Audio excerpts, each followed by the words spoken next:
சொன்னல, தாவேக்கா அவங்ககிட்ட பேசும்போதெல்லாம் நாம் தமிழர் பிள்ளைங்க யாருன்னு தெரியுது. இவன் கிரீஸ் தடவனா ஏறுறவன், அவன் சேர் அடிக்க வச்சுட்டு போறவன், இவன் புத்தகம் கொடுக்குறவன், அவன் பதவி கொடுத்தாலே ஜேசிபி மேலே ஏறின்னு மாலை போட்டுக்கிறவன் தெரியுதுல்ல. அப்போ அதில் ஒரு நலன் இருக்கு, அதில் ஒரு பலன் இருக்கு.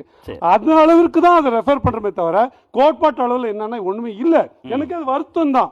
இவ்வளோ பெரிய மக்கள் கவர்ச்சி வச்சிருக்கிற ஒரு நடிகர் தலைவராக பரிணமிக்க தன்னோட பிள்ளைகளை தொண்டர்களாக மாற்றாம இன்னும் அப்படியே வச்சிருக்காரு. டேஷ் குறின்றாங்களா அந்த மாதிரி வச்சிருக்காரு. அது அப்படி வச்சுக்க வேணான்னு தான் கவலை. நான் அது பொதுவாகவே ஒரு ஜனநாயகத்தில் இன்னொரு ஆற்றல் வர்றது நியாயம்னு நான் கருதுறேன். அது எந்த சக்தியாக இருந்தாலும் இன்னும் ஒரு 4 கட்சி புதுசாக வந்தால் கூட அதை நம்ம வரவேற்க, அதை டிபேட் பண்ண, அது கூட முரண்பட, அதை வளர்க்க இல்லை எதிர்க்க எல்லா கடமையும் நமக்கு இருக்கு. வரணுமே தவிர இதோட முடிஞ்சு போயிடும் நம்ம நினைக்கல. அதை நோக்கி அவங்க நகர்லன்றது என்னோட வருத்தம். திமுகவோட உத்தி செயல்படுத்துதுன்னு நான் சொல்றேன்.